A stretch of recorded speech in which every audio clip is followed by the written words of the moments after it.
perpetual. The whole time. Oh, So you kind of update last year's stuff that one goes every year.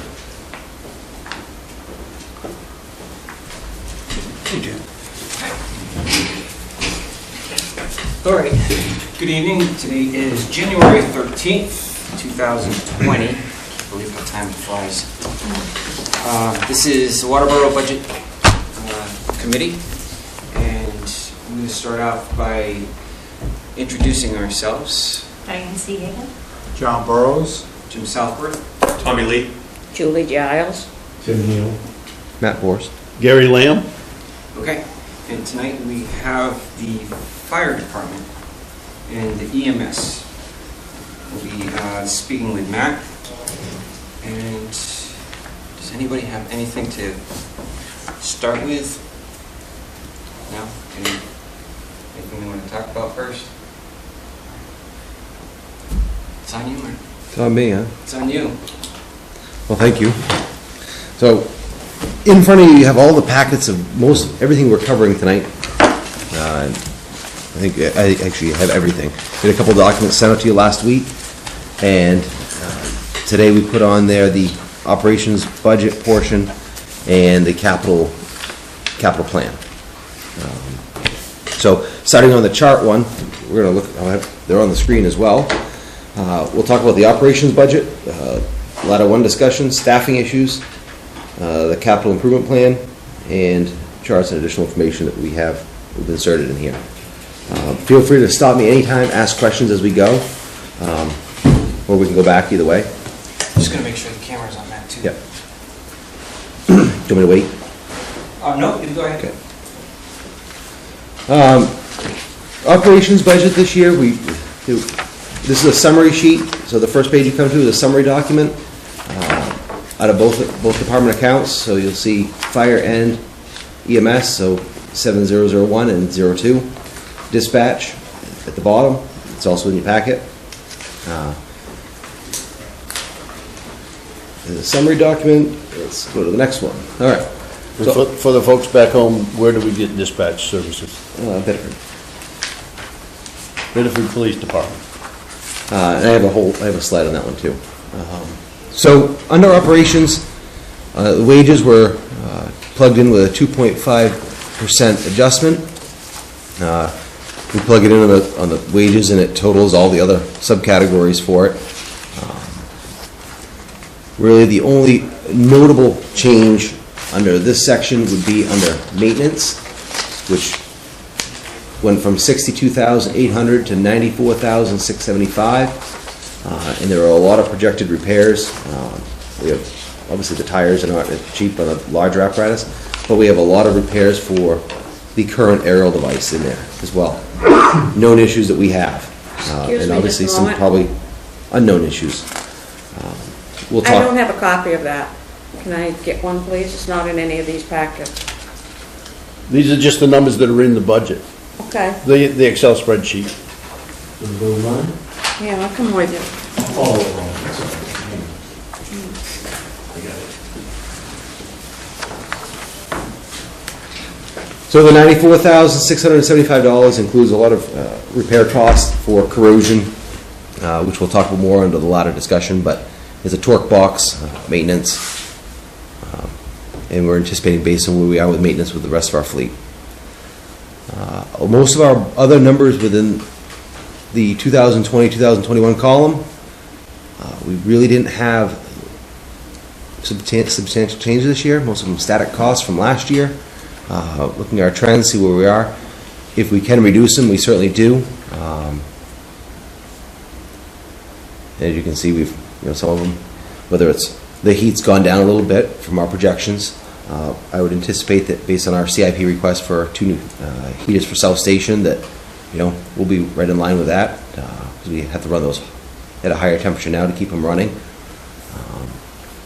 Any questions on this main screen so far? On your radios, Matt, Yep. when you get new vehicles, do you put brand new radios in them or do you switch them over? All depends on the age of the radio. Mobile radios, generally, if we can, we'll swap those over. But we don't have a large inventory of mobile radios. Those usually last longer than the portables. Okay. Our biggest if you want to call it a consumable, would be on the portables. And we shoot for about 6 to 10 radios, devices a year, whether it's pagers or portables. And we've been migrating more towards a pager portable combo units versus separating them out.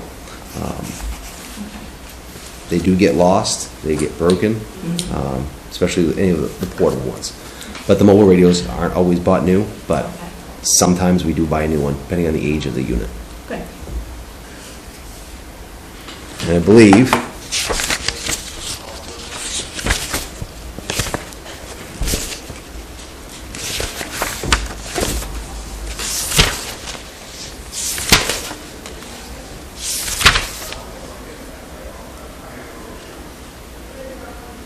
we have one radio mobile is essentially what was planned in the budget. So out of that. Any other questions so far? The EMS section really hasn't changed a lot. On the top, we have, the top ones are the call company officer stipends. As you see them, they're really not substantial. They pretty much remained at $750 or $1850 for South Station and the 2 call company captains that we have. So the 2 call company captains are assigned to both stations. The $1850 is assigned for the lieutenant for South Station. He's responsible for station chores and getting the trash to the dump. And then the call company lieutenants are the $750, and they're each assigned to a specific group of people. So why did your call pay line up on the top go down? Because call pay is also based on the top one is our reduction in call force responses to calls. And as you can see, that's gone down, and we keep going down, and we anticipate based on what we may have, but we'll get into more of that later on. But for the decline, that number hasn't had to go up at all. As you see, it started 3 years ago. It was 26, and I think it was even higher the previous year, but we're at 19.4 now for that portion. And that is the hourly pay for all call force members coming out. There's a base, and depending on what your certifications are, each truck or each certification you have adds to your base rate of pay. So if you're a paramedic and you're cross-trained and everything, you could be up to $19 per hour for call pay.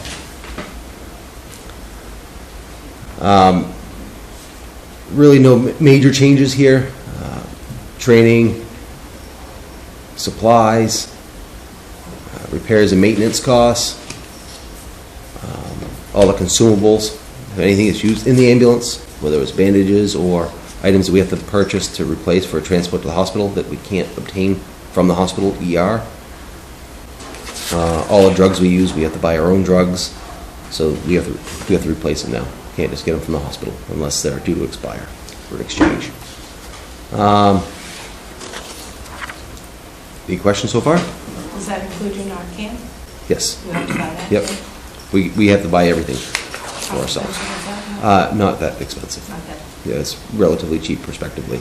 We've changed some things that we may have carried before that when we got from the hospitals that we've changed, and we've bought something different because it's cheaper to buy versus maybe it's a nitro spray versus the tablets in cost-wise. What about like EpiPens? The auto inject pens, yeah. Yes. Yeah, we have to, everything that's in the ambulance now, we purchase and have to outfit, and we monitor it because depending on the time frame, we can sometimes swap them out. And so if the hospital, we can swap them so we can get one at a later expiration date on certain drugs. And we do that.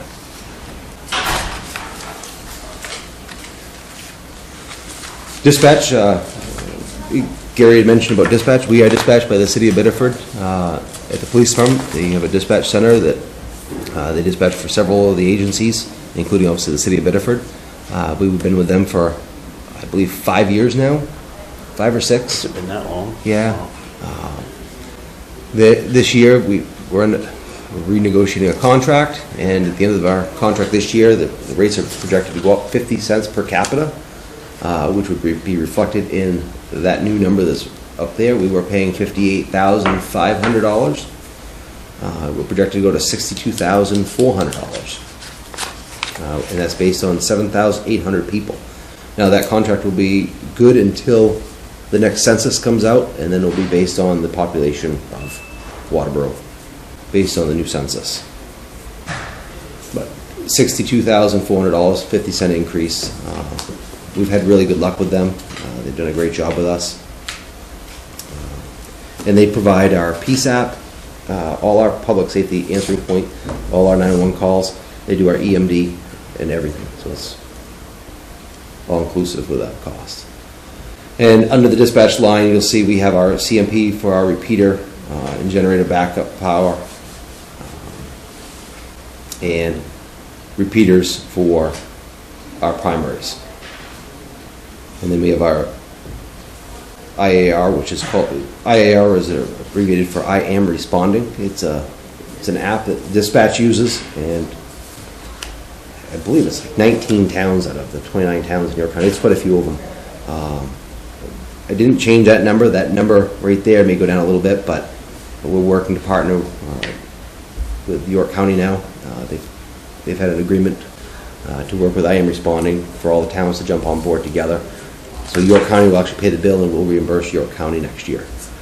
But it's a very helpful tool to know who's going where, who's on duty, who's responding, and also who's working in other communities that may be helping us. But we've always had monitoring computers at the station, display boards, and we've recently upgraded those because we had 32-inch ones in the bay, and Dave has just recently upgraded those to a larger screen so that you can see it. When you put your gear on, you can see who's responding, you can see the address, it gives you the mapping. Actually, I showed Tom the other day, I showed him the monitors. You can see them from the bay, but very helpful tool. So any questions so far? They're not bashful, they'll speak up. So capital improvement requests. The booklet in front of you shows kind of the outline. You'll see charts. We'll go through the charts here in a minute as well. A few new charts this year, but Tim had asked how long it took to do this. That document there, we've tried to update every year. This year, you'll notice that we've moved it more in line so that the whole document kind of flows with the age of the trucks and when they should be replaced, so you can see it easier. Or anything that's in a capital item. But our entire fleet's in there, even if they're not items that may not be replaced for several years, but they're identified in the document.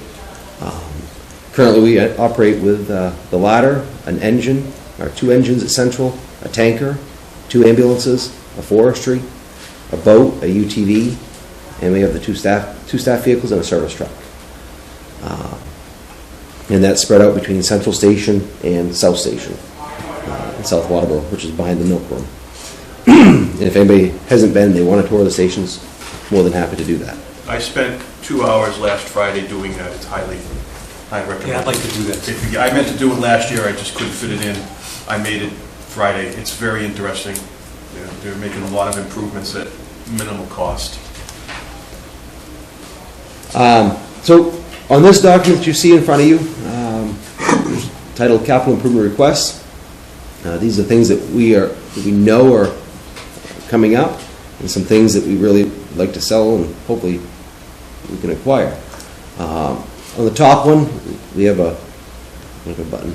The SCBA air compressor, originally purchased 2007. It's manufactured by Scott.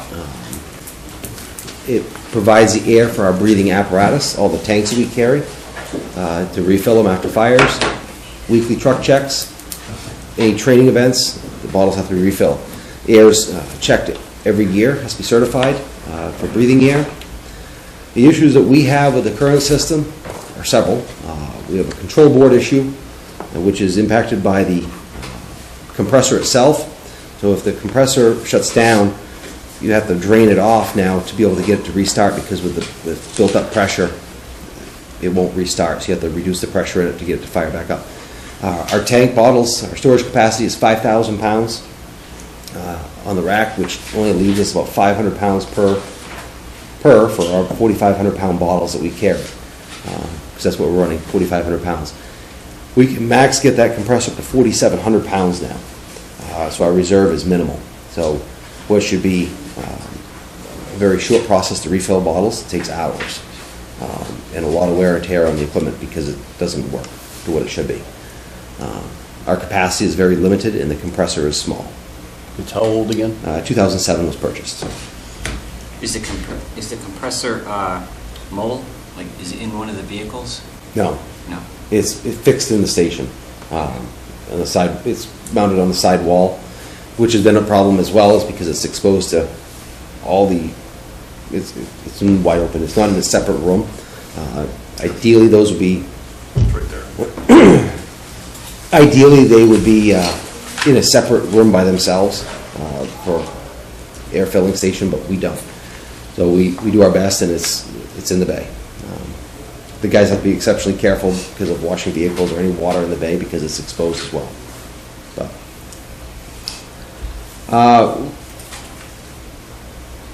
plow, we have a XV2 plow that we've identified in the CIP. We've identified it several times where over the years it would be a beneficial tool to have, especially for medical calls. As you know, obviously we're open 24 hours a day, and just because it snows, we don't close. And when it snows, people generally have a tendency to have medical emergencies, and they call us. So we've had, as recent as a couple weeks ago, off from one of the side roads up here from Townhouse Road, the driveway wasn't plowed into the house. The ambulance went up there. They got stuck several times. We can certainly, and we have, called our public works, but if they're on a mission of their own, depending on what part of town they're in, they may not be available.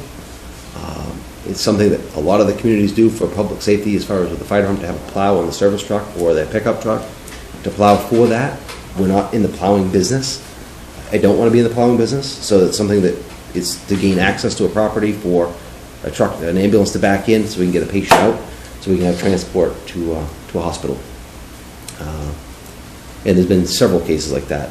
And at times I brought my truck in as well if it snows, and so we'll have it just in case. But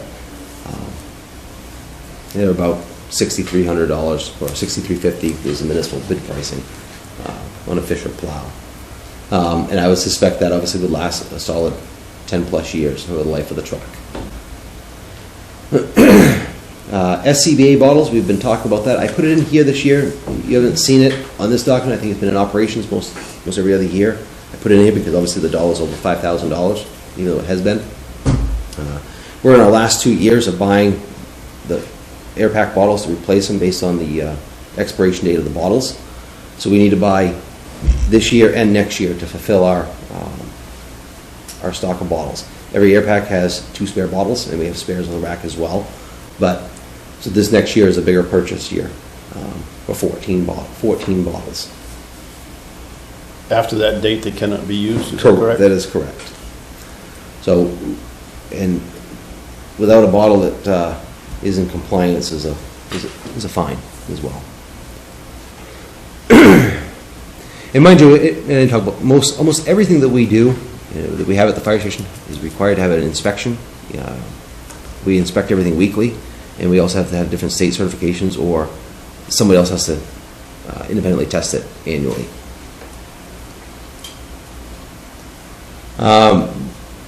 This is a replacement vehicle. No, it's bucks. Oh, I'm sorry. Oh, I missed that. Right above it, critical. Knox boxes, I don't know how, anybody familiar with Knox box? We have them located on properties throughout Waterboro. There are 60-something boxes that are out there currently. People, residents and business owners can purchase directly from the website. And it has a box that's located, a key that's located in the secured box that we have access to during emergencies. After hours, if it's at a home, that we can get into it. If someone calls for help, and if you can't get to the door, then we can get in. But there's a key that's in there. We have an audit trail so that we can see when people have access to it in the fire trucks. All commercial properties are required to have it now. And Knox box is the one that we had chose to go with years ago. I think it's been in Waterboro for 15 or 16 years now. Maybe even longer than that. Or less, maybe a little bit less than that, but in that ballpark. Anyhow, our boxes, we have a key secure box in the trucks currently.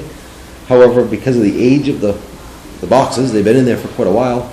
Knox boxes informed us that they are no longer maintaining them. That's a problem, because we have several boxes that are starting to fail. And we've repaired them best we can. We have one that's down now. Actually, we have 2 that's down. One's come back online. It's intermittent.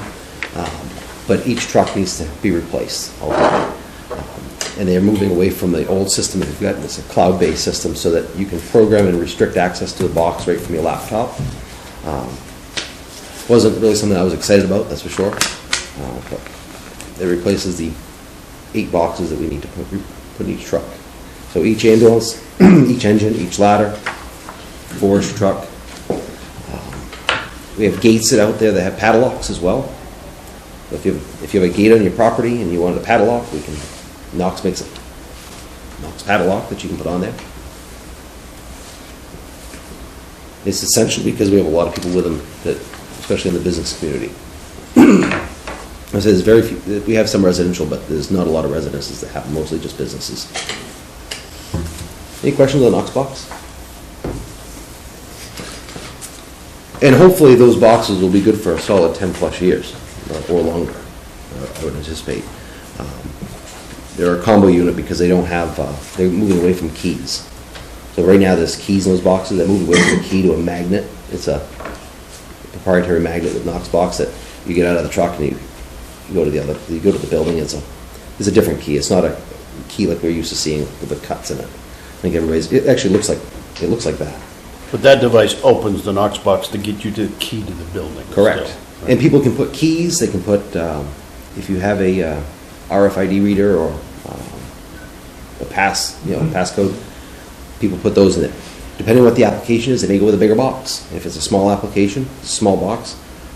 But some may have 10 keys in them. And especially if you have a key or your building has multiple doors without universal key for the whole facility. All right. Replacement of a staff vehicle. Right now we have a 2008 Chevy Trailblazer. It's getting up there in the years. It's starting to have corrosion issues. It's on the plan, and we're advocating that we need to think about replacing that vehicle. That's used right now. So we bought that originally in 2009. And 2009 is when I started driving that, and 2015 I gave that, moved that to Deputy Chief Bennett, and we use it for incident command, response to calls, calls after hours, meetings, trainings, and the other events we have. Because we don't do mileage reimbursement, and with the amount of the equipment installed, it was not practical in personal vehicles, and for insurance purposes. Proposal is for a lease purchase on that. We'll talk more about this. I'll talk about it here. So that $12,000 would be to purchase it, right? For a lease purchase. For a lease purchase. Yeah, over 4 years, is what I proposed. But yes, purchase. Well, it wouldn't be 48 grand. That wouldn't take that much. No, it probably would be 3 less than years. 3 years. in the 3 years. ballpark. I think we did 40. It was at the max of 40 last time, correct? Yeah, and your Blazer was 30. just under 40? Yeah, it was with the bid pricing we got. So that would be $12,000 a year? For probably 3 years. 3 years, or I wouldn't think any more than that. So is that the full price that would include your lettering, your radio, your lights and everything? Well, that's where we had the issues last time, because remember we cut it back to being what the truck price was versus the lettering, and Yeah. that was one thing I said we need to be cautious on next time, rather than trimming the budget. We submitted budget numbers for the trucks, and I think everybody else sees vehicle pricing and say, oh, well, that's not what the vehicle pricing is, and we didn't take into consideration with the upfitting, so. Okay. But So is the outfitting in this? at the 4 years, I think you'd be close. 4 years would close. The consoles in the back are about $4,000.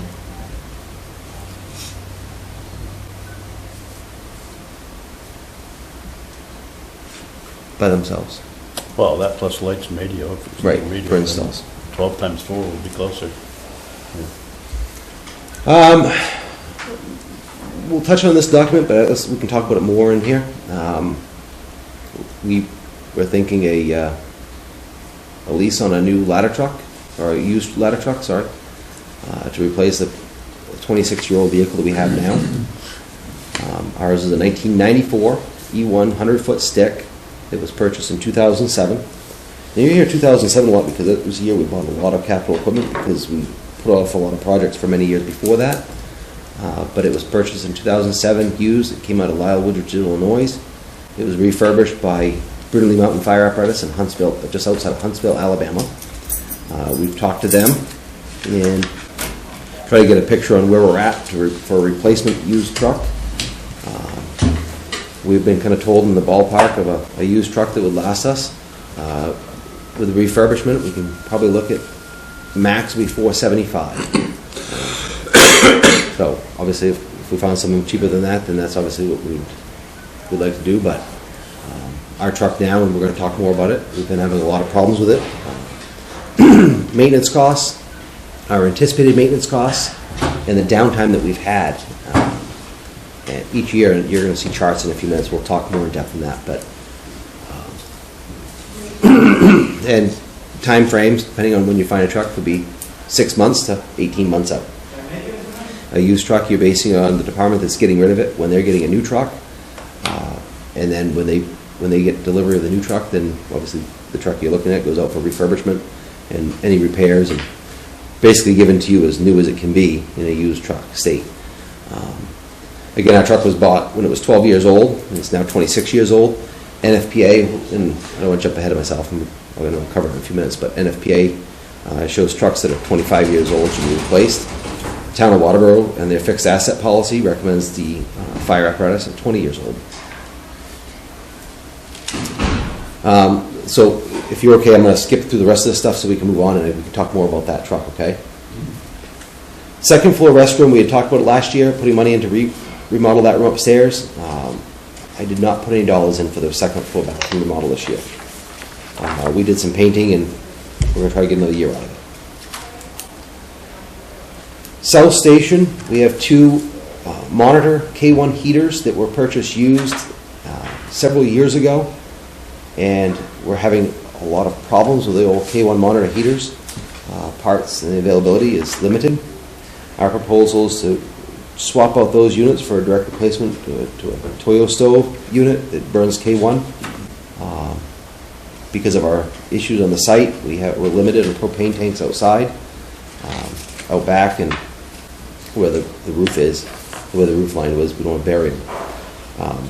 We've talked to several of vendors, and they suggest two of those direct units would be the cheapest and still fairly efficient, at about just over $2,500 per unit. And we'd be able to use all the existing the tanks that are in the back room. It's on here, but we really don't have a lot of supporting data as far as information. I did pull numbers so you'd see it in a good conversation. Obviously, we've asked about space, and we're fairly tight.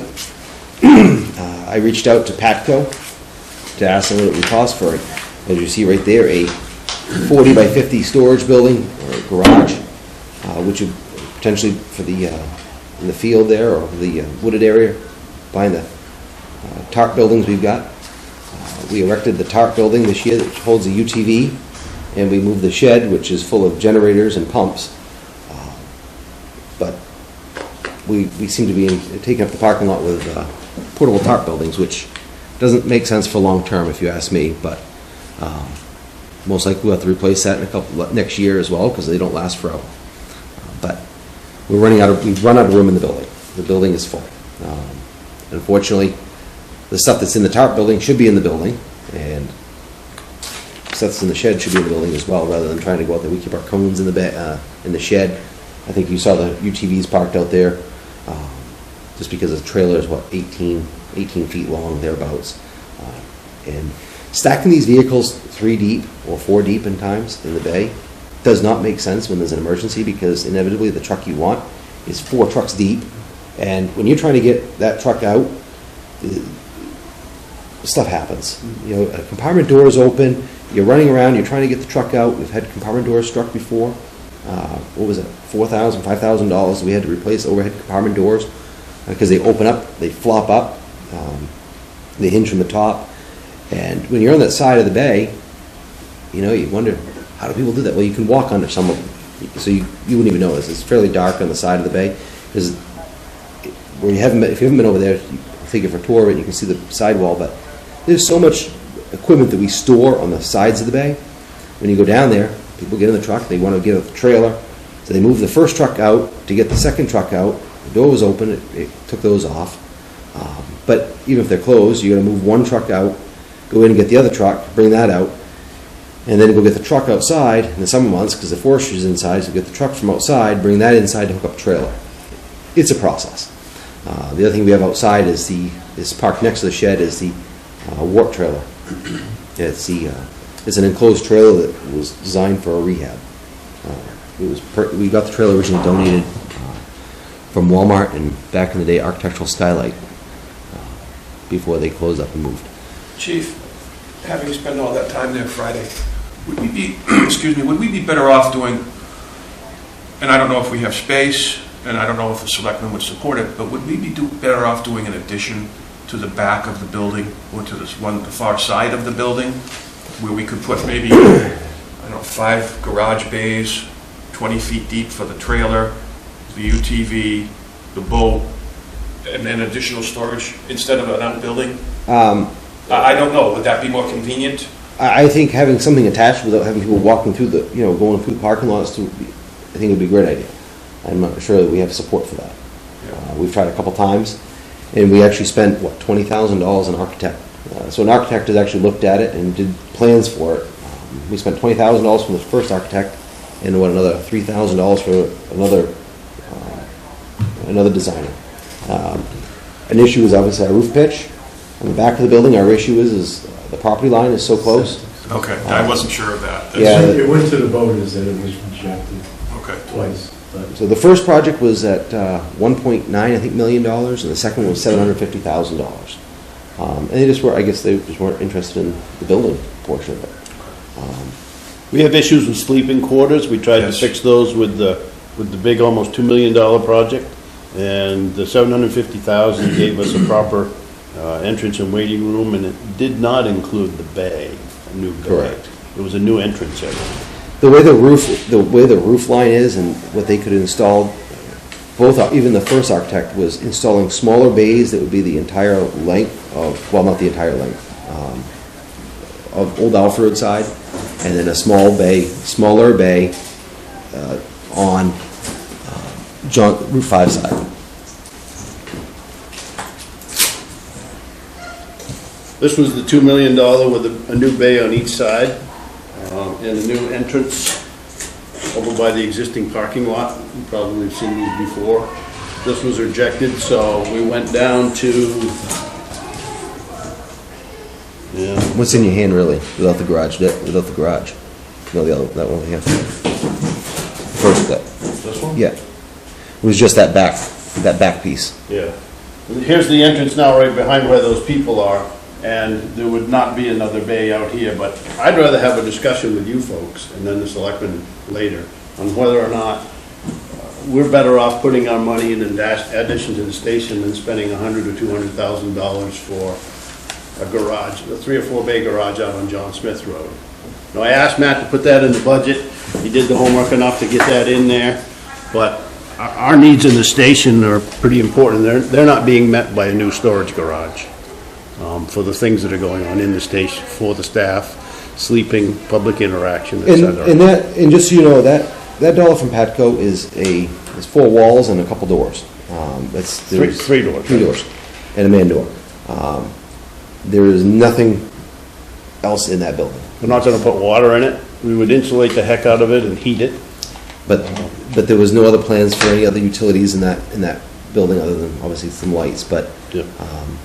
so that's why you see the cost difference versus at the station for what it cost, the $750 or for the 1.9.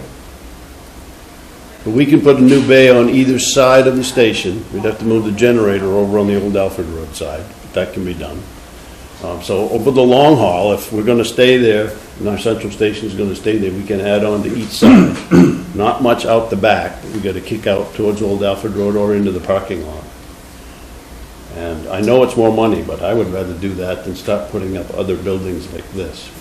Agreed. I think it makes more sense to have one large building as opposed to a central building, and then It's a more couple of efficient, buildings. especially since we're running out of storage space inside the existing one. And Tom saw that, and if you folks want to schedule a time, I think it would be beneficial to go over there and take a walk through with the chief. Tim, what do you think the selectmen would do? I mean, it's been voted down once. I think we send it to the voters. I mean, we're not able to do that on our own, Right. but, I mean, why would we let the voters decide?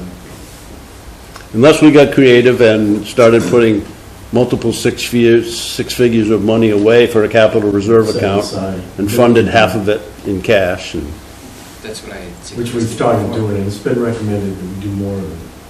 And we can do that on our own, correct? yes. Well, voters get to vote on the budget, Right. but it would be part of the budget in its own warrant article, probably. It wouldn't be a separate question like it was before, a huge project.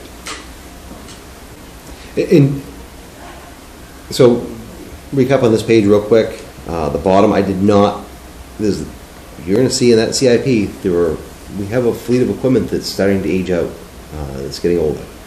And I mentioned a few minutes ago that 2007 was a big year, but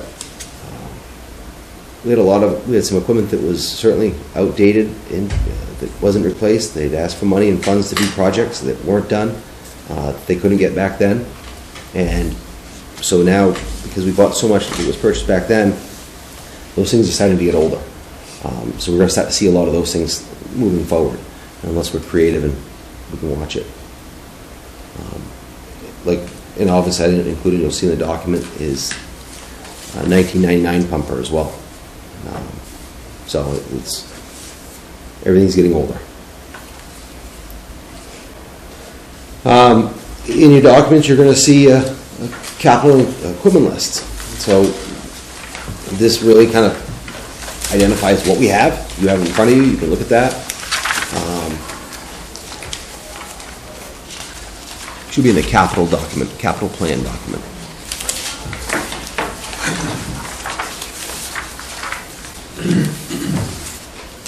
And that's everything that we have today. Some of it's at south, most of it's at central.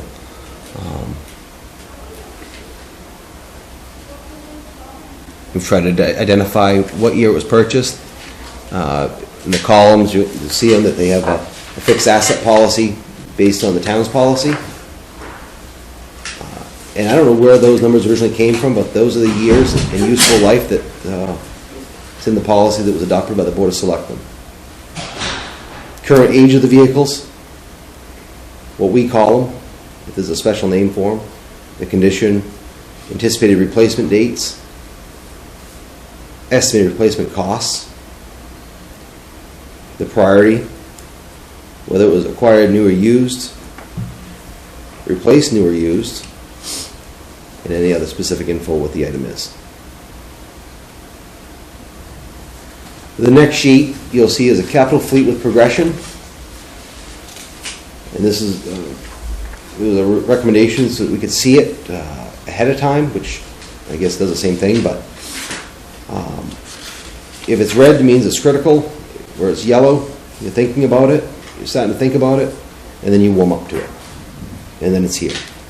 And this, essentially what we did is we've moved the trucks. You've seen these years before. I've put this list together for several years now.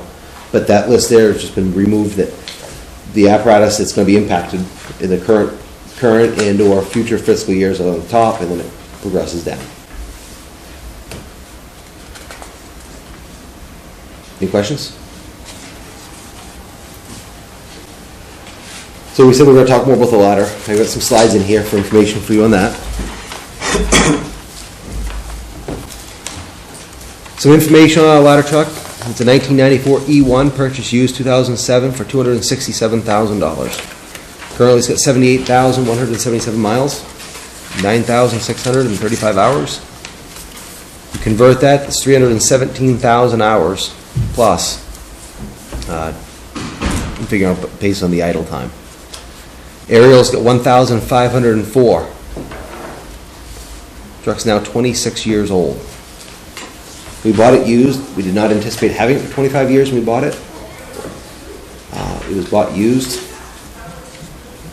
and refurbished for that price there. Like I mentioned earlier, it came out of originally Lyle Woodridge, Illinois, and refurbished, and it actually had gone down south and then purchased by Brindley Mountain Fire Apparatus. But we refurbished it for money over and above the 267. No, that was our total price. was. That was everything back then.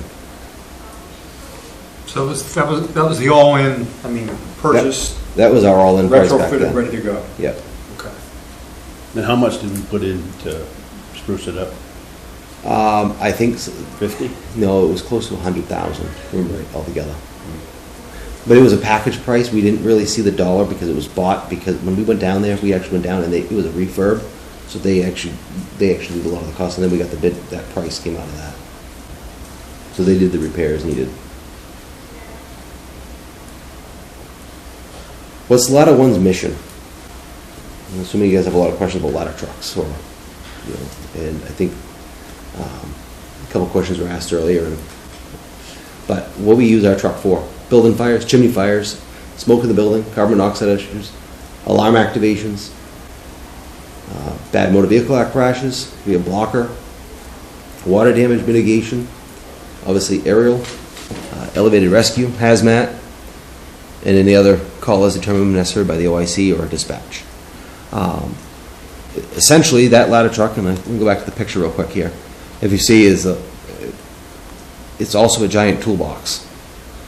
There's a lot of compartmentation on this truck, so you can carry a lot of the. What you see on here is, you know, when you talk about water damage, you have shop vacs, you can water removal tools, carbon monoxide. You have gas meters, you have air packs, you have fans. So if you have a gas in the building, we have fans on this truck where they don't fit on other trucks, that you can clear the air of a building, commercial properties. Same with smoke in a building. Obviously it's going to go because it may be in fire suppression mode. It's got a waterway pinned waterway. It does not go all the way to 100 feet, but it's got a pinned waterway that we can use as a master stream. So it gives you the elevated master stream so that when you can't get onto a building or you need to get into the middle of a building, you can feed that with another truck. And it's pumped from the rear. How about motor vehicle crashes? What's on that for There's extrication equipment on that truck. second set of jaws? Yep. So we have a spare set of jaws in that truck, because when you have a motor vehicle accident, you should be deploying a second tool to that crash, but it could be used as a blocker, protect the scene. Doesn't matter if you have traffic cones out or not, but people want to go there in a hurry, and so when we're working out there, they're still in a hurry. So we need to protect the scene and block it. So if that truck's there, it would probably be used for that. Obviously, chimney fires, pretty straightforward. I got some examples here for you, but chimney fires, chimneys that are built, several feet above a rooftop, which you see. Subdivisions off South Waterboro, subdivisions off from New Dam Road, into residential homes. Some of those chimneys would be a real challenge getting to with a ground ladder. And with limited staffing, it's even a bigger problem. A 35-foot ground ladder, and I'm jumping at here, but 35-foot ground ladder theoretically should have 3 people moving it. Not really possible. We have one 35-footer. We have 2 35-footers. One's at South Station. The other engines do not carry 35-footers because they're all mounted up so high that getting them off would be a real safety concern as well. Obviously, building fires is a huge response for that truck. Buildings today are not what they were 20, 30 years ago. Trust construction, the integrity of the building, for firefighter safety. No, we're not going on the roof after it's burning that long. Like plumbers, you're not going to walk up on there. Absolutely not. Yeah. Someone's not going to die in a fire for going up there for a roof that's gone. Hazmat, absorbent pads is, if you have a hazmat incident, it's going to be used for that. And I'll show you the pictures in a minute, but critical for our community, we have commercial buildings in town. I've identified a few, but not limited to. Hannaford, Village Plaza, all of the RSU 57 schools, Plumbers Hardware and Family Dollar Complex, Dollar General, the Waterboro Crossing, Dunkin' Donuts, Subway, Associated Eye Care, Partners Bank, Mass Music Lions Club, How and How Incorporated. We have several residential homes, especially in the subdivisions, that have 2.5 stories. and that's with the attic above, and the chimneys are on the opposite side of the building, and extend well above the rooftop, that getting to it, when you get up there, you'd be on your tiptoes anyways trying to reach it, so you need an aerial device. And then that's what's done with the bottom multiple homes above the roof deck. And this is only a really small list of what we got going on. So current issues today, we have a torque box in chassis corrosion. I think, Diane, you had mentioned about salt earlier. We were talking about that, and that's what's taken a heck of a toll on us as well. Once we get into that torque box, we don't know what other issues we're going to find. And I was telling Tom the other day that it's kind of the backbone. It's kind of the supporting part of the truck. It's the spine, and there's a lot of stuff that's attached to it. And Would you show that picture now for just a couple seconds, the one we're talking about? oh, right there, yeah. So that's the torque box. Now, this is a picture of a chassis of a ladder. Obviously, there's the rear wheels. There's the cradle for the ladder in the front. This is supporting brackets, and the cab would be up here, and this is the frame, and then there's an outrigger there. There's an outrigger up here, but this is the main support for your aerial. That's what kind of has it. It's kind of what's going on with it, and that's what's got heavy corrosion. Do you need to go? Probably. And that's completely enclosed. Fire equipment alarm, motor vehicle crash with entrapment, town of Lyman, 1030 South Bolivar Road. Call for engine 83, ambulance 86, ambulance 90. No. That's good. Move back to the list now. Just So that's- visual was nice. Yeah. We've had a lot of electrical issues recently. Compartment doors, they're wearing out. The latches, we've done what we can for repairs, minus a lot more upgrades at this point. They pop open when you're driving down the road. Maybe the roads aren't helping either, but it's an issue. Significant costs are coming up, and we've had a lot of costs, and you're going to see that in just a second. What is the price difference between used and new? About $1.2 million on a new truck, On a new truck? 100 foot? 100-foot stick. And what's the average age of a used vehicle that we're going to get? It all depends. So if you're looking at something that's 12 years old, I'm thinking 8 to 10.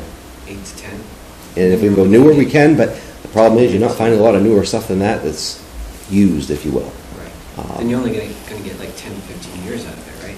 That's generally what you get. If you're buying, depending on what But if you, you were to get a new vehicle, you get 25 years out of it, yeah, double the price, double the price. or $750,000 more. Are you paying the same at the end of the day? You may be paying the same, but if we can get a few extra years out of the used one, it's less money up front, I guess. That's a good conversation to have. I'm glad Jim asked it, because when I was reading this last night, I was just, It- a 10-year-old truck's $500,000 ballpark. Yeah, it could be a little bit less, but yeah, in that And ballpark. a new one's 1.2.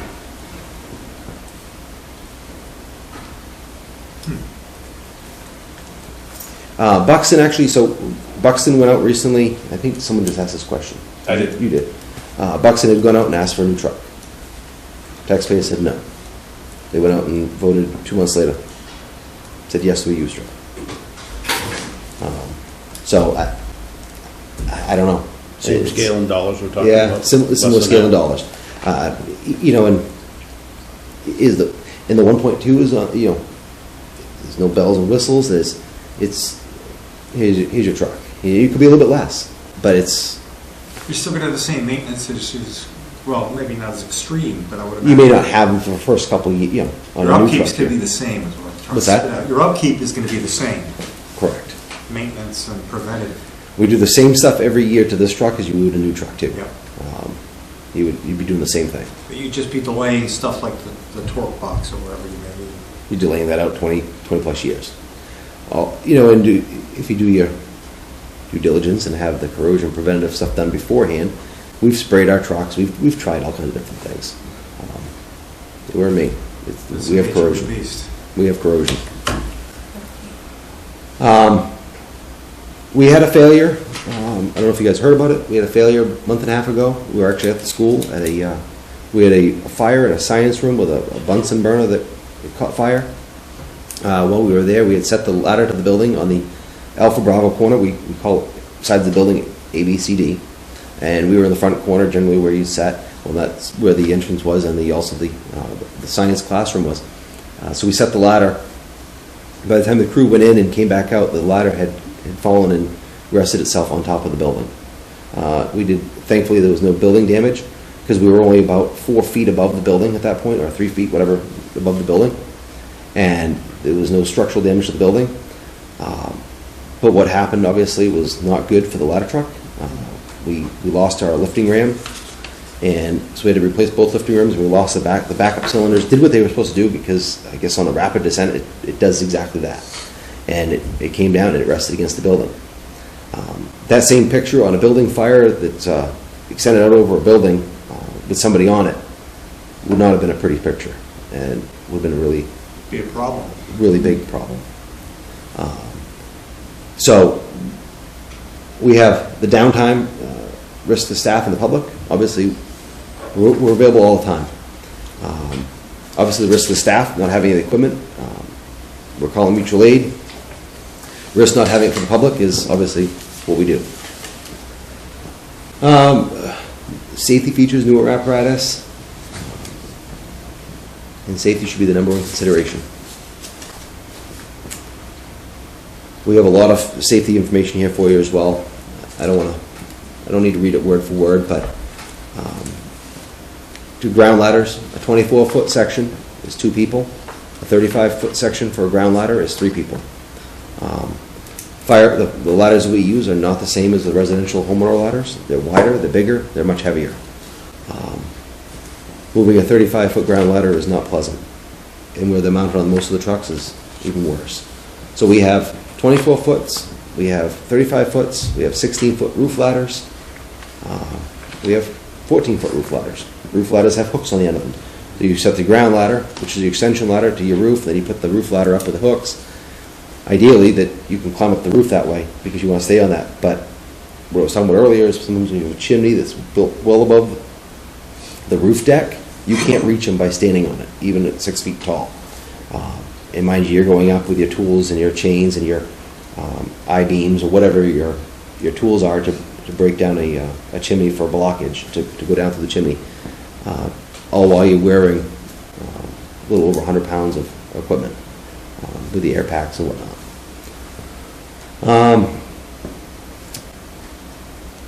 Just remember how many people it takes right there for that one ladder. We'll talk about that again. So, obviously our commercial properties we cannot reach with ground ladders on all of them. So we're calling mutual aid. It was just under 100 times this year we'd be calling for mutual aid. For a ladder truck? Well, no, I'm saying if we didn't have a ladder truck. So say that again for me, please? If we didn't have a ladder truck this year, it would have been just under 100 responses we would have requested from another town. Which is going to tack about a half hour, more or less, on your response. And I didn't put it in here, and I should have, but on the, it's in there, yes. Yep. I put it on that one. And I should have put it up there, and I didn't. I broke down the mileage from in that other document. And I was just giving you estimates. Yeah. The problem is one of the communities that will be coming only has a 75-foot stick that we were talking about earlier, and it's shorter than what we feel is appropriate versus the 100-foot, which we've had. We had a 75-foot before, and it was a mid-mount, but it was short. And we had a 75-foot operating at a fire a couple weeks ago on Route 5, and we realized then when they pulled in and the set they first did, they were too short. They were short by about 30 feet. So they had to break down and move it again. And that was for a residential home up on Route 5. In summary, for the safety stuff, standards, NFPA 1911, standard for inspection, maintenance, testing, and retirement of in-service emergency vehicles. They say you should be replaced at 25 years old.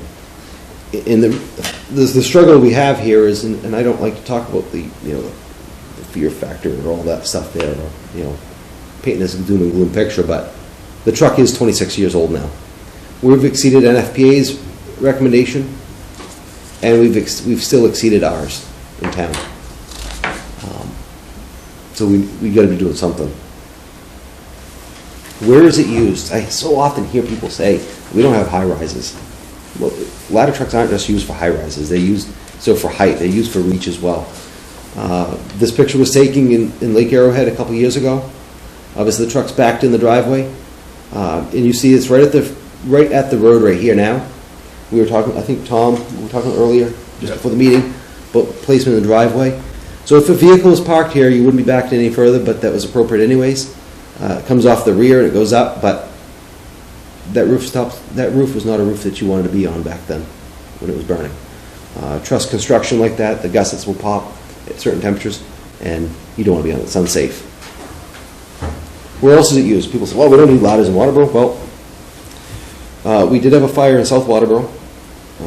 An unfortunate event, obviously, that we had 3 aerial devices operating with this fire. There's one there. Ours is right here, and there was another one out back. You can't actually, Buxton was right behind the building here. But we had 3 aerial devices. And as you can see, that's what they call a master stream. 1,000 plus, it can be up to 1,000 gallons a minute. So we have stacked tips that we can control from the tip of the turntable, or from the turntable, that you can control the gun at the tip. It's pinned.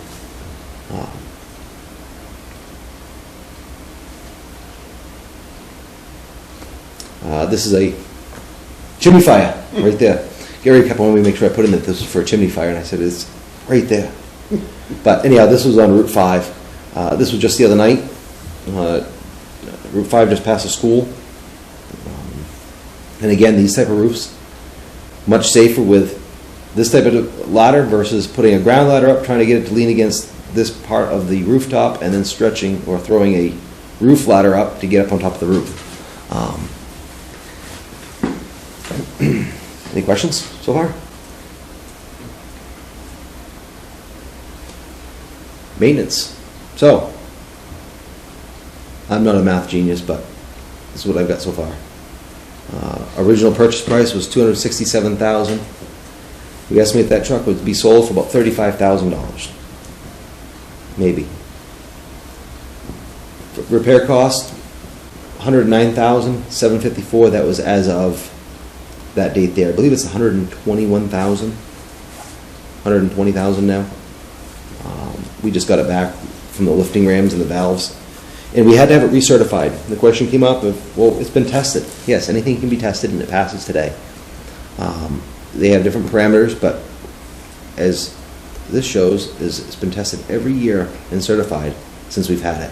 But you can still have maintenance issues, and that's a lot of money. Well, it is, but the truck is also costs more than a Chevy half-ton pickup truck. Proportionally, if you buy a $1 million truck or $1 million truck, it's probably not going to be a $100 repair. You can guarantee it's not a $100 repair.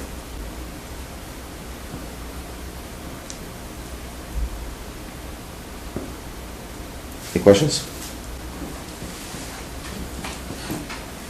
Simple chart showing our maintenance costs. That was they had a driveway that failed, and it went onto its side and had to be repaired back. 2012. That was up off from Deering Ridge Road. It got too close to the edge of the driveway, and when it went in, and it kind of sank in the ditch, and it scratched the whole side of the truck. And that was a lot. So some of that was insurance money as well.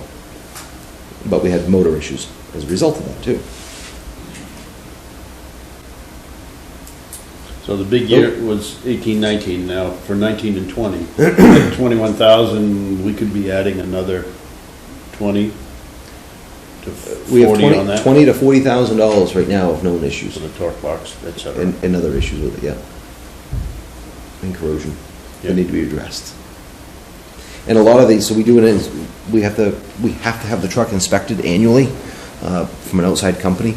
So we bring Nets as a ladder testing aerial device trains. They come in and we'll test it, and he tests the drift this way, the aerial. But he goes through the truck front end to back. And he finds deficiencies. If there's any issues with the trucks, we have to repair them. And depending on what type of issues, they may be small, and we keep the truck in service. If there are critical issues, then we have to take the truck out of service and repair those before it can go back in service. You can have if a cable is frayed or broken, then it could be a critical issue. Wear pads or different issues that you may have if it's. So we had an issue we found on the rungs recently that it was concerning because of the way it was wearing. That it didn't look normal, and what it would mean is that potentially the ladder is out of alignment, and one cable is pulling more than the other cable. Because when you look at it, it's nothing more than a ground ladder, except for, so if you have a ground ladder at home and you pull up the rope in the middle and the pulleys, there are pulleys on both sides, and then you just keep on pulling it, extending out to 100 feet. A simple example.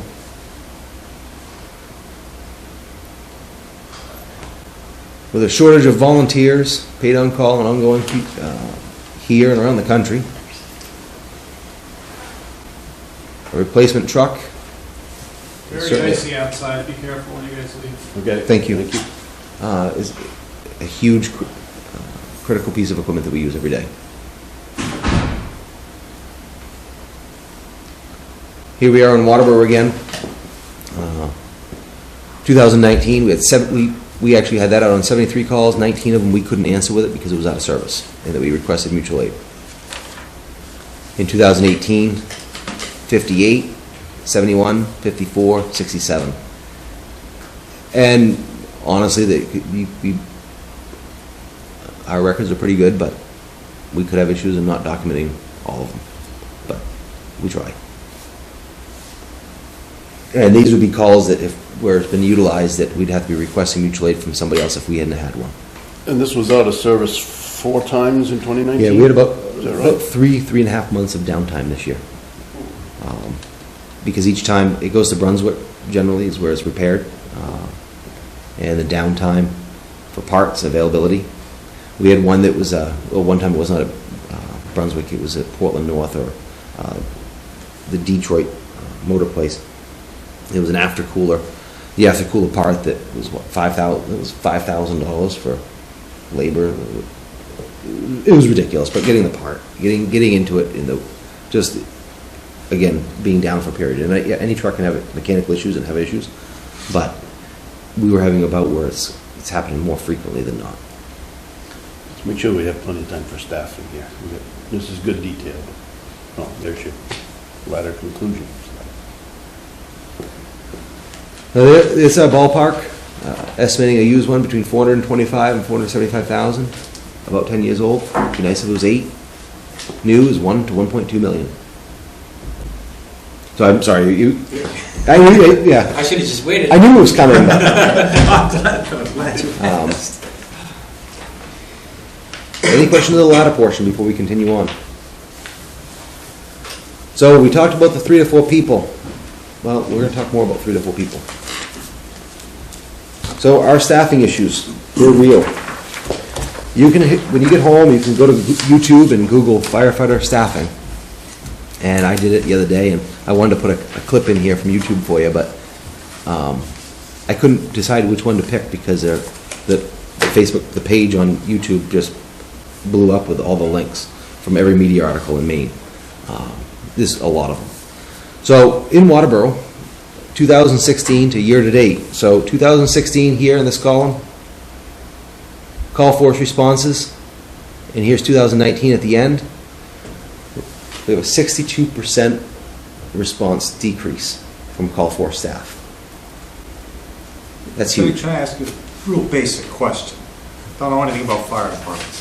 What is call force staff? Volunteers, call department. That's what I thought, Yeah. but I wanted to hear you Yep. say it. So yes, even though we pay them, so call force volunteers Sure. staff. So yeah, so that's the turnout back here, and you can see it just declining continuously. With the same numbers too, John, look up So in the top Yeah. right there. 2016 we had 35 call force members. In 2019, 34. I don't have it up here, but you have it in your packet. But there's also a sheet in there that we'll talk about in a few minutes for training costs. but this is a huge, huge decline, and it's not looking any better. So you have the same pool, basically, number-wise. They're not showing up. They It's not showing don't up. make it. And I'll show you a picture of that too in a second. This one here, I'm gonna bring you to this column right here. These are the number of responses per individual. Call force people, most respond between 1 call a year and 10 calls a year. 1 and 10 calls a year. Our incidents this year were 1,100 incidents. We had almost 2,000 actions out of that. But out of 1,100 incidents only, if we just talk about incidents, a call force member went to 10 or less calls. About 23 people fell into that category in 2019. 23 out of 35. 23 or 34. 23 out of 30, yeah, out of 34. So, but if you look at this, nobody's really charting out here. You know, there's nobody over here that's, I mean, there's a few, we have a few in the 4150, 5160. As you can see, there's no pink in here because nobody's going to that many calls. They're not. I did a comparison from 16 to 19 as well. These columns will show names here that will transfer over to here, but as you see, some of the names are gone because they're not doing anything in that column. They may be there, but they're not there. They're inactive completely. So this is going to have more than 34 names in it. But and identifiable for this one here, the 112, and I think that says 243. That one and that one were live-in students in that year, in 2016. What's a live-in student? We had college interns from Southern Maine Community College that were living at the Okay. station for a while. Our problem that we had is we had a huge turnover back then for our live-in students that we weren't retaining or keeping. So they were getting outsourced. Actually, Johnny, he's in the Army now, and John Mallier, actually, I think, yeah, John Mallier he'd just left. So John Mallier, we just lost him at the beginning of 16, but he's a firefighter paramedic for Alexandria, Virginia Fire Department now. So we would have these 2 to 4 students with us and get them trained up and working with us. We don't really have a lot of administrative time to teach them, but 95 times out of 100, if we had 100, they would move on elsewhere and not be working for us after they get done with their schooling. So they get trained here and then go get paid. We'd lose almost all of them for that. I mean, that was the design, to get them trained, but there wasn't any guarantee that we would The have first them. year student, it was a training year. Second year student, you got them, but they were winding down, depending on where they were in the program, what they wanted to do, and then we lost them. And then we started that process over again. But because of our space needs, we didn't have space to put them at the station anymore, so we don't have them. So, really interesting chart, but you can look through different names. We have some really active people that have been active for a while. Paul Dorian, South Waterboro Company. I'm losing, I just lost my place here. Oh, Derek Webster, South Station Company. They take they're out with Engine 1 almost every night if there's a call. If there's a call, the Engine 1 company gets out. That's great. But that's certain hours during the day when they're available. But aside from that, Derek is not EMS trained, and neither is Paul. So they're both fire only. So any EMS calls, that they're not EMS providers. Scott O'Brien is an EMS provider. He's one of our most active call force EMS providers there is. But we already know that he's got his eyes on bigger plans. And actually, he's in the National Guard, and I believe he's heading out for training for a while. But it's amazing that some of those small things really impact us greatly. We had one person we have a couple on disability, or not disability, but injured reserve, I guess you will call it. But So does Scott work as an EMS provider from another community also? he's in school right now, and he's going, yes, but they all work. A lot of these people work in different agencies as well, if they can. Okay? So what we're showing here is obviously a significant decline in our call force volunteer pool and availability of people. We hear from all over the place, family commitments, primary jobs, second jobs, they need more money, school commitments. Some have moved and relocated. I gave you a document that's in there. It's got some red comments on the far right-hand side of it. There's a single sheet of paper. And I broke that down of showing some of the examples of how much money we've spent on training. Some of them are with us, many are not, and many have not completed the training. It's hard. It's a challenge.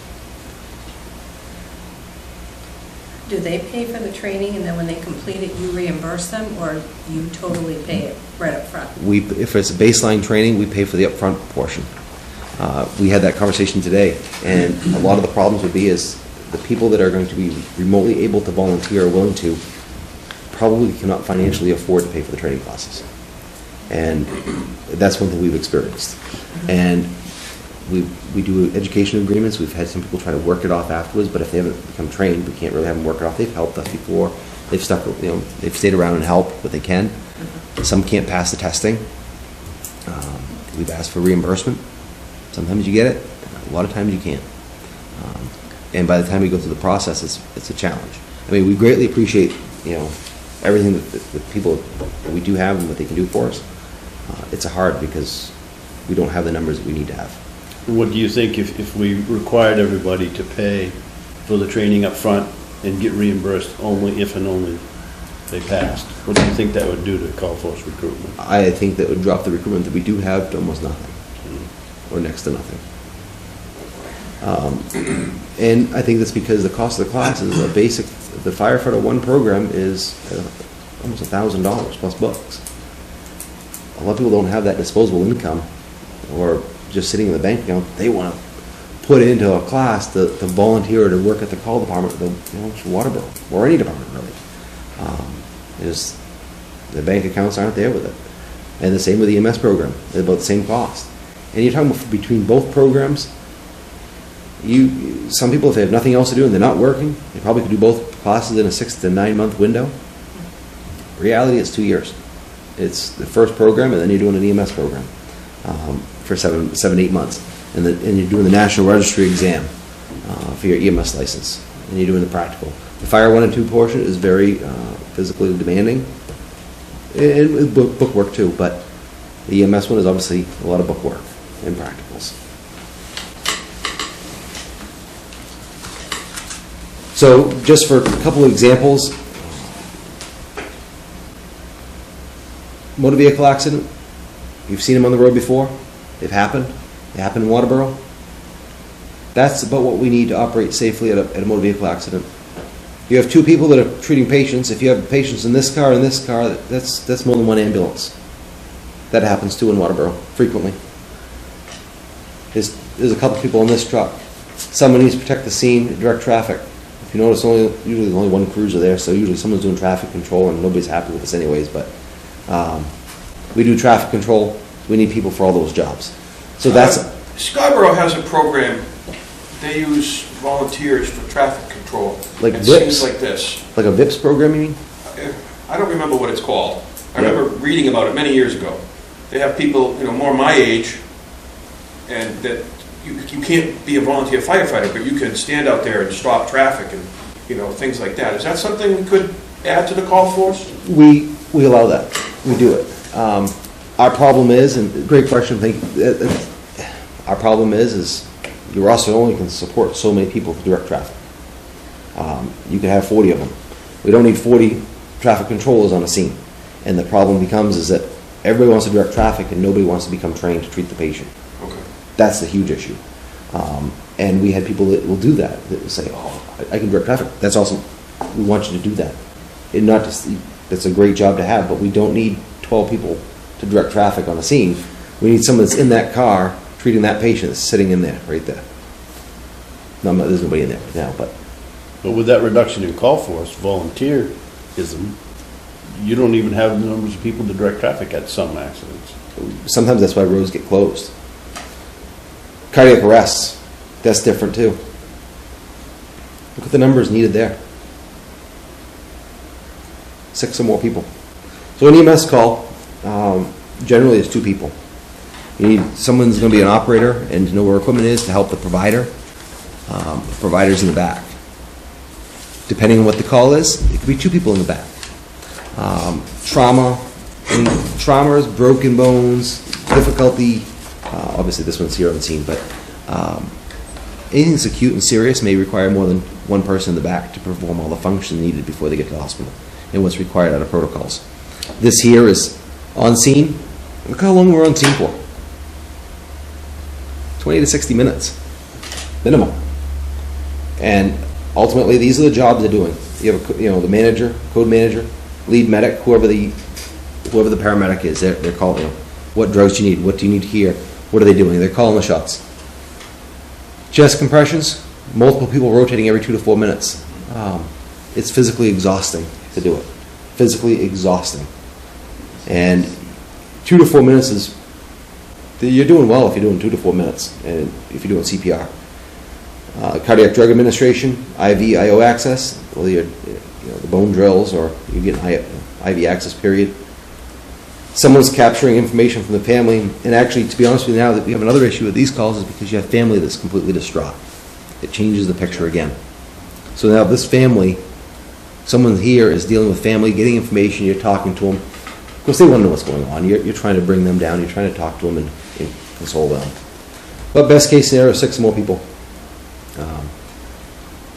That's the scary part right there. When you have 1. When you get that call, when you're left behind at the station, and you get that call, and you're the only person left behind, and you have a cardiac arrest, yeah, it's not nice. How many times do you yourself go to the hospital in an ambulance? So not nearly as many today as I used to, but I would say in a year, I think this past year, I don't know what my actual transports to the hospital in the ambulance. Once a month? Maybe once or twice, maybe once in the ambulance itself. Because you have to. Yeah, I mean, I go on a lot more calls than that. Out of, I think, close to 200 calls this year I've been on. Does the fire department respond every time with the rescue? Say that one more time. When I was on Leamington Fire Department, the fire department occasionally would respond to a cardiac arrest with the rescue. So yes, Okay. that's all. So that would be all hands on deck essentially. That would be anybody that, yes.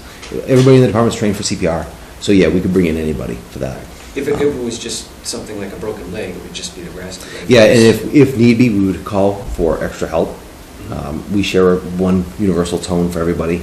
When the pager goes off, it goes off for everybody across the board, so they all know there's a call. If someone's in the area and they'll come out and help, they will. Usually not what we're seeing, but yeah, absolutely. We utilize them wherever we can. Building fire. NFPA 1710, 1720. Imagine that, another NFPA regulation. They talk about this too. They actually have assignments of numbers of people you need. So I like this picture because it painted a picture rather than me drawing, because I'm not good at that, but it shows your ventilation people, backup crew, attack crew, victim search and rescue. Someone needs to run the pump. This is your rapid intervention team, incident command people, supply pump sector, and you have other apparatus. People ask, why do you have so many trucks on the scene? Because each truck is a toolbox. And just because you may have a piece of tool on this truck, you don't have enough of that tool. So there's more tools on this truck. Air packs. Everybody has to see, you see they're all in air packs because they need to be breathing air. The cancer education that we've had in recent years, we need to be breathing air from this till when the fire is long since out and we're gone. Wash up, clean up the carcinogens that we're being exposed to. But to operate safely, you're required to have 2 in, 2 out, minimum. These are obviously, this is really optimal. I mean, we don't see this within 15 to 30 minutes usually. We could be a longer period. And during the day, our max staffing, you're going to see in a minute, our max staffing is Monday and a Friday is max of 5 people. And that's with myself and the deputy included in those numbers. That's absolute best case scenario. We go down to 2 people per shift.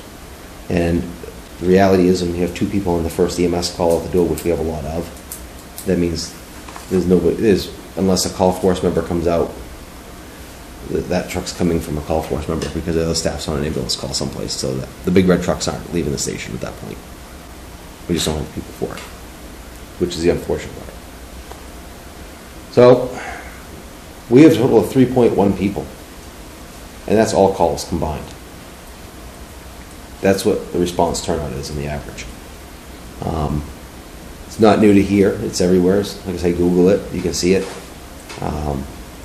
And that number is incorrect because it's 20 now, but I just, for giggles, I looked at the Waterboro vacancies on the list that came out for committees. The other day, there was 21 vacancies on committees. Sad because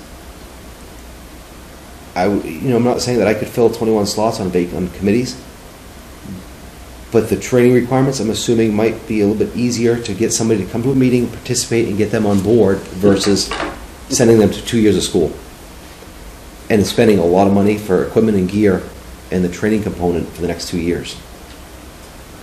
It's a challenge. It's hard.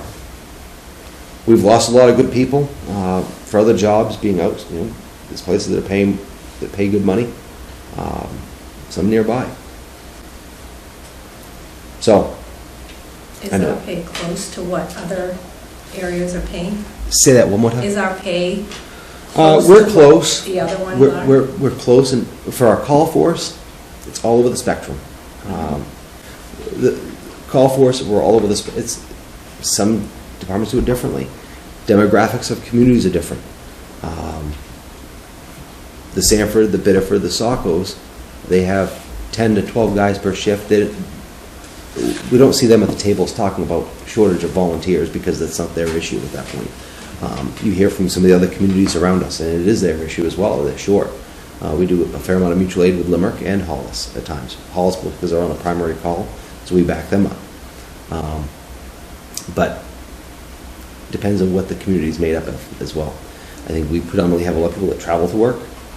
If you leave and travel for 30 to 40 minutes a day one way and then do the same thing coming home, I'm not sure what time during the day you have for a family if you're a volunteer at the fire station or if you have a family, you're not volunteering at the fire station because the commitment isn't, you don't have the time.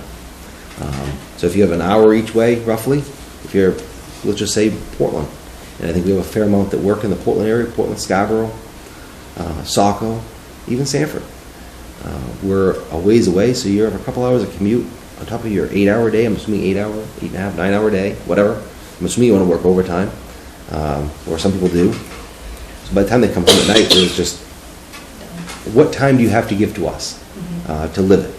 And that's the challenge, is we try to have that flexibility. I started as a volunteer, and I believe in it, but I'm not sure that in today's world I could do it over again. How do you go to school for 6 months if you're trying to make ends meet, or you're trying to work extra hours because maybe you do have a stay-at-home wife that's taking care of the kids at home, and you've picked up a second job. Our selection process includes background checks, references, and that's it. And sometimes people get weeded out on the background checks in DMV. We need to make sure that people that are going into people's homes are trusted. And we need to make sure that they can drive trucks without suspended licenses. So that's another challenge we have. So it's all over the spectrum. Demographics and the community makeup is a big part. And also those other towns that may have more of a call force may have 200 to 300 calls a year or less. The call volume is huge. And back years ago, I remember going to calls on the weekend. If you had one call every 2 weekends, that was a big deal. And that one block of time, transporting to the hospital wasn't that big of a problem. But today, when you have back-to-back calls and you're that paramedic or you're that ALS provider that doesn't want to get stuck on the ambulance or going to the station to take this first call, because there's a good chance that because now you're there, do you get stuck for the call this afternoon when you get back because you're still doing your reports, and now you're not home until 6 o'clock at night when you were just planning to go out for a few minutes to help out. So now you spend the whole day. But I remember when I said years ago, if you go out on a Sunday for a call, that might be your only call for the month. And you went out, and if you spent 2 hours with it, it wasn't that big of a deal. But today, it's 3 or 4 calls on a Sunday, and 3 or 4 calls on Saturday. Or, did we get slammed the night before, and we were out all night, 6 calls last night. And so, it's not what it used to be, when there was a manageable number of calls. It's a completely different time. And the times of finding people to volunteer today is different than it was 25 years ago.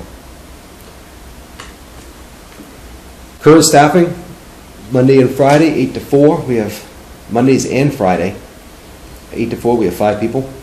We do that because of the holidays with a per diem. But that's myself and the deputy chief included. Tuesday, Wednesdays, and Thursdays, 8 to 4. We have 4 staff. That's with myself and the deputy included as well. And Mike Frazier and one of the rotating captains that rotate through. And they all rotate schedules. Nights and weekend shifts, if it's optimal staffing, there's 3 people. That's not including vacation, sick time, holidays, or anything else that may be going on. Call-outs. So down at the bottom, just so it's not confusing, we were talking about this earlier, there are times in a per diem shift we can't fill. So we have a lot of, obviously, per diem staffing. It's people that are scheduled on an as-needed basis every month. They submit availability. Several people work multiple different jobs. They may work Arundel, Wells, Kennebunkport, Kennebunk, Berwick, Shakopee. They're all over the place. And they may pick up a shift because they want enough shifts, but we can only give them a couple shifts a month. If we can only give them a couple shifts, they've picked up other jobs elsewhere as well. Because we just can't. We need to keep the pool large enough that we have people to pick from to backfill. There are times that if we have a call out, if we had a call out at 2 o'clock this afternoon, we could struggle with filling a per diem slot for tonight because the available of people on the roster, even though we may have a lot of people, but everybody books out a month out. So you're sending text pages, you're sending messages, you're begging people. And you know what? Usually we find somebody. Usually we've either broken a shift down to a couple hour block, so someone will stay over, someone will come in, work half the shift, or someone from midnight will come in, somebody from tomorrow will come in early.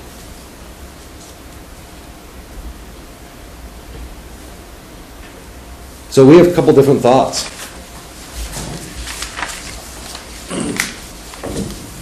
You have options, open to suggestions. The top one obviously is not the savior of everything, to be honest with you, because it still only adds 1 person. But it covers 1 slot around the clock. Around the clock all 7 days. Correct. So there's 4 new people in that top one. This goes from 4 down to 1. The top one's 225,000. 4 here down to 1. That's what he's given you for your consideration and for selectmen's consideration. For a new frontline person. For the entire week, 24/7 up top, and then down from that by each 40-hour shift. Essentially 56,000 and change per person. Total cost. We still need to augment with our per diem staff to keep those numbers so that we have our minimum will be at 3 at that point around the clock versus dropping it. That still leaves someone at the station, potentially by themselves, on a minimum. But on a max, it would give 4. And that puts somebody back there so that both ambulances can get out, which is frequency, is a high frequency.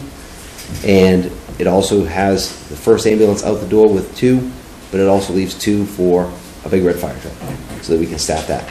Doesn't mean we're staffing it with optimal numbers and a company full complement, but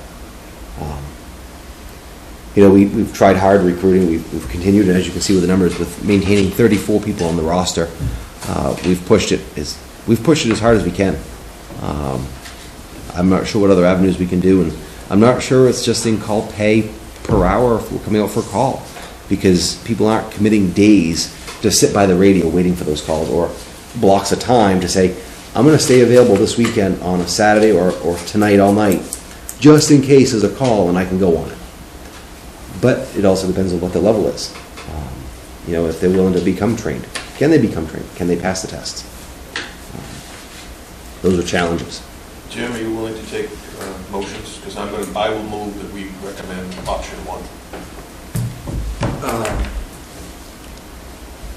Were we gonna- I just, yeah, so, in your perfect world, obviously, option one is gonna give you, what would you, if you got option one, would you be looking for that next year? I mean, I think it'd be a good idea, but I'm just asking the question.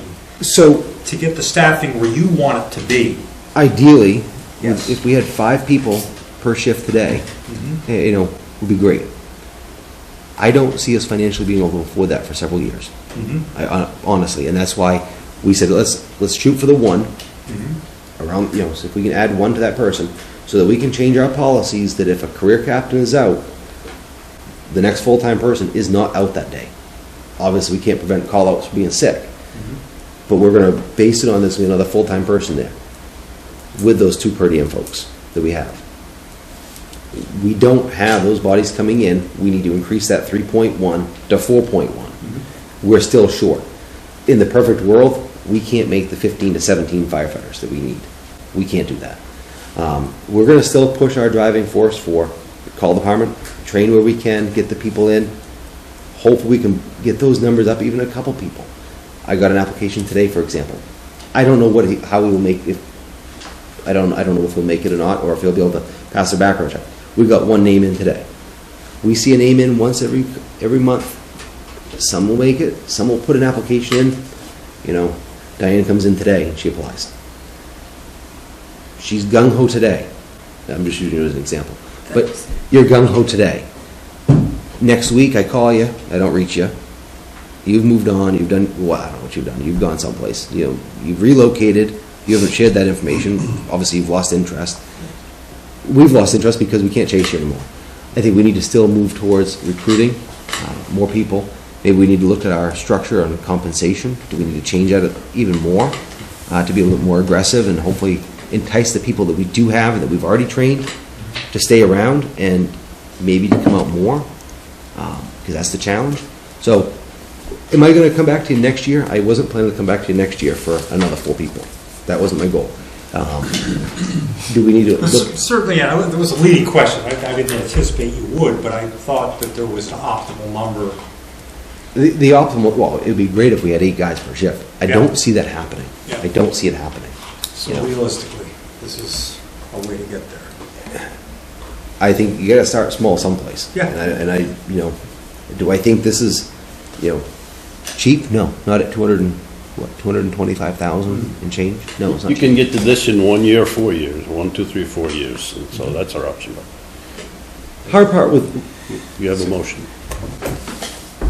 We have a motion. Here, the motion is for Option one. option 1. We support option one. For 4 firefighters. Is there a second? What's our protocol, Gary? Are we reviewing things, or are we See, I thought we were actually acting I thought on we were just motions listening. tonight? Yeah. It's not out of line to do this now. You can also wait and then, because we're all going to make decisions at the end of this, myself If you'd included. rather I withdraw my option and we do it at another time, I will, if that's your preference. I think that's fine, Okay, yeah. We won't lose anything by doing that, okay. yeah. Withdraw. That way we can see the digest it. entire- Yeah, we can see the entire budget, we can digest everything, Okay. rather than, you know. And all other budgets too. Yeah. And How many hours is one shift? Is it 8 hour, 42.5, 24. 24-hour shift? They're on 24-hour rotations. But they're paid as 42.5 over a 28-day cycle. there's 168 hours in a week. I think you'd told me before, but my firefighter 1 wouldn't expire, would it? They don't expire. They just have to bring everything else, all your continuing it up. Yeah. There's no physical expiration date on firefighter one's office.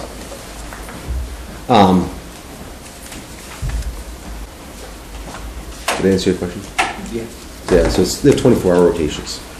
They're 24 on, 2 off, 24 on, 4 off. We originally did the hour, we had it structured differently, but in the fire EMS world, that was probably we had the worst shifts in the world, so that was a recruitment thing. We've made several positive things, I think, for recruitment. We've had limited turnover where a lot of agencies have had huge turnover, and it's not good. But we've, one thing that we don't have, but we have the baseline, we have the PERS, that was huge. Main state retirement, now called PERS. Yeah, Main State retirement was huge. One thing I know the guys that impacts us, and probably down the road will even more, is that a lot of municipalities with the fire EMS that have the special plans, a lot of the guys are concerned that they're going to be able to do the job when they're 60-plus years old. Special plans for retirement. Special plans for retirement, because they're going to be able to be doing the same job front line at 60 to 65 or 70. And that's a concern for them on whether they can get in and out of trucks, whether they can move in the middle of the night efficiently and safely. So that's something we really need to look at potentially as a retention tool down the road. And then I think that overall, we've been fortunate with the people that we have hired that it's worked out well. We've got an above average slate of officers that have been with us for a long time. I think Pete's been now, Pete's on one of the shifts. Pete has been 21 years, 22 years with us. Dan Roy's been there for 8 years. Michael Frazier has been there for almost 14 years, 15 years. Mark has been there since we hired him, 4 years ago? 3 or 4. 3 or 4 years ago. And same with Chris Malou. So we haven't had a turnover. So I guess that's good. I think that's a statement, too, in terms of leadership and the way we run our ship. The way he runs the ship.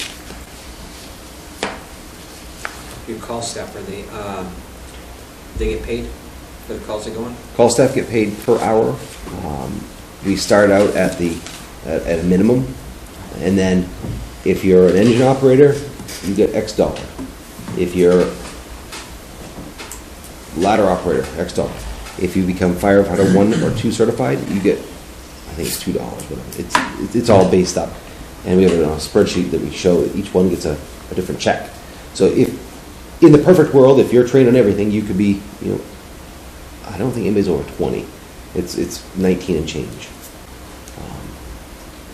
I'm going from memory right now, but that's if you're a paramedic. What's that? You're right. Is it 19 something? Yeah, I think it's Tom, is like a top one, and that's because he's a paramedic. And that's so that you get your BLS, you have your EMT, you have your advanced, and then he has his paramedic little steps to him, and then if he can drive everything in the fleet, great. And we do that for everybody. But some people just honestly at that point, one, don't have the time or the ability to want to, some people don't want to become a paramedic or have the time, and we're not paying $10,000 for it either. So they just want to direct traffic.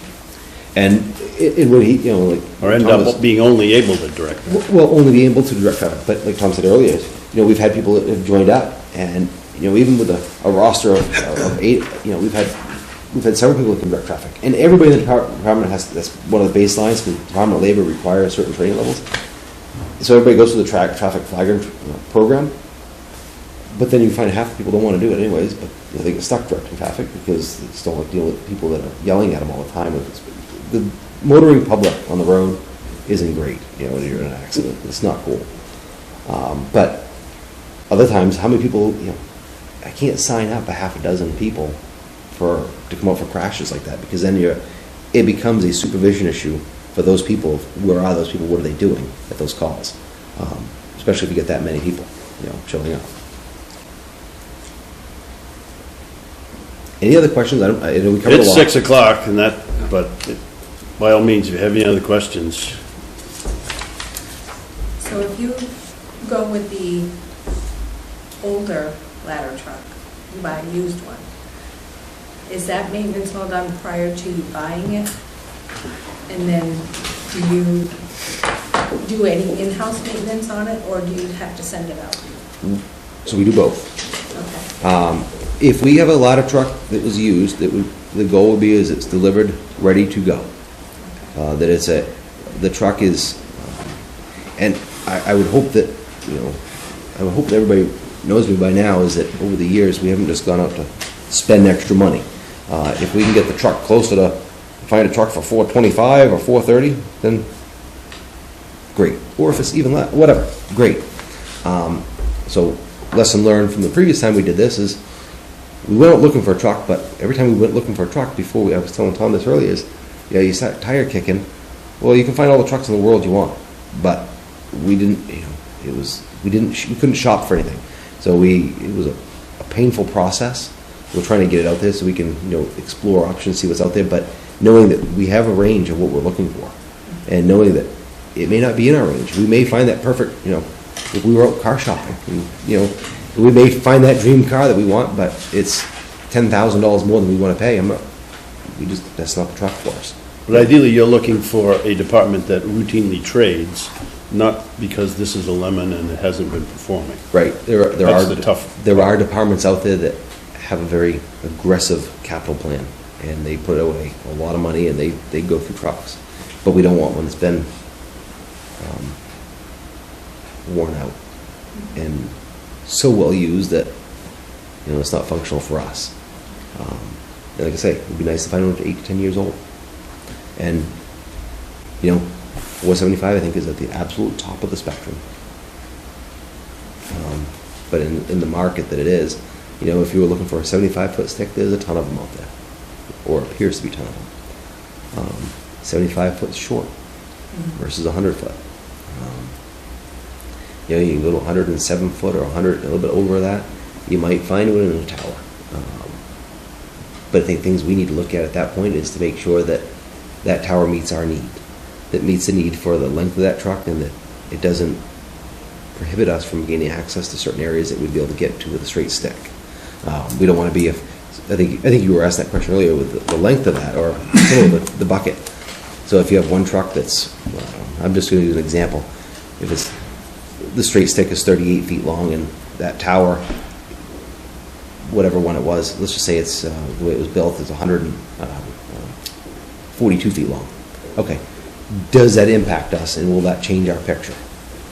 Right now, it's dedicated to a bay at the station. There's nothing you can park behind it right now because it's in that left-hand side bay. Space-wise, obviously, we need to make sure that it's not going to not fit in the bay. That'd be a bigger problem. But if it's in the bay, so a 42-foot truck may be fine. But a 44-foot truck, would that give us problems in our community? Those are things we need to make sure that we look at before we do that. And that's, so I think we look at what's on the table for available apparatus, and we know we don't want a truck that's so long that we can't maneuver it. So, and since we're not speccing it, it's what's out there, we have to see what's available, the availability of trucks. You prefer a ladder versus cage? Is that correct? It's a very challenging question, Mr. Lamb. I didn't mean it to be. I thought it was because we've had a ladder for so long, we're comfortable with it. I think we like both of them. They both have their pros and cons, So both are options for us then. depending on what's out there. But I would say that you're probably going to have better luck. I think there's a large number of straight sticks. But I can't say that either because I've seen them out there. Yeah. I can't say that. Could the plow also be used for plowing out the hydrants? Or is that something? The that dry you don't hydrants, you wanna mean? get in- Cisterns? Nope, The hydrants are more the water Hydrants. district. okay, so they're the ones They that hire test them, you somebody. don't test them at all? So we do load up the snow blower occasionally and do our own dry hydrants and cisterns. And we've done that because it only helps us. And if people are watching, if they're tuning in, someone had asked me the other day, we get Bob and Mary up on up from West Road, Main Street.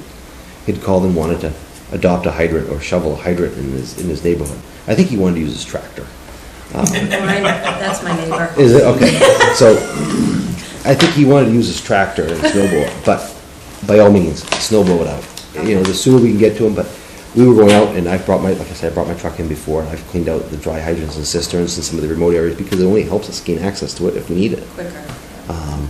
But it's the water district that hires somebody to do most of those. For the pressure hydrants, Okay, so it's not Yes. out of your budget, then it's out of their budget? Yes, Okay, all right. for the pressure hydrants. for the How conventional. often do they test them? Do you know? I believe they're inspected Once a year, right, yeah. Once a year? And if they're used, they have to be drained down by Because ours them. looks pretty rusty. In the winter months, Yeah, so they don't freeze. It'd be pumped down. And we try to go out and test we try to test ours once a year as well, at least. Okay. I say ours, the dry hydrants and cisterns. And sometimes cisterns and dry hydrants will break, they're plastic heads, we've had people clean them out with plows themselves, they run over the whole thing. Some just have disappeared, we're not sure where they went, but it's a great resource and essential. We don't have time for a philosophical discussion tonight on whether or not the town should take the ownership and maintain, and the maintenance of, after a subdivision puts one of these dry cisterns in, or not. But that's a topic of conversation, constant conversation, because once a developer puts these in the subdivision, they rarely do the maintenance on them. And good luck trying to get them to replace it 20 years down the road. That's why they go in the sprinklers. Yep. Sprinklers do cost more, was it 3 to 5% home cost roughly? But, you know, a sprinkler head in every bedroom is like having a firefighter on duty 24 hours a day in your bedroom. What was that? A sprinkler head in your bedroom is like having a firefighter on duty 24 hours a day in your bedroom. Make a good poster. Yeah. I didn't come up with That that. would make Glenn But long-term, those are huge things, and I get it, there's a cost to it. But there's also a cost for developers to build cisterns as well. happy. It's come down a lot. It absolutely has. So I think I'm really trying to convince my family team at home of sprinkling the new house. But, Your home. yeah, Well, we're not gonna talk about that now, so. Well, I- We kept these people long enough. gonna say.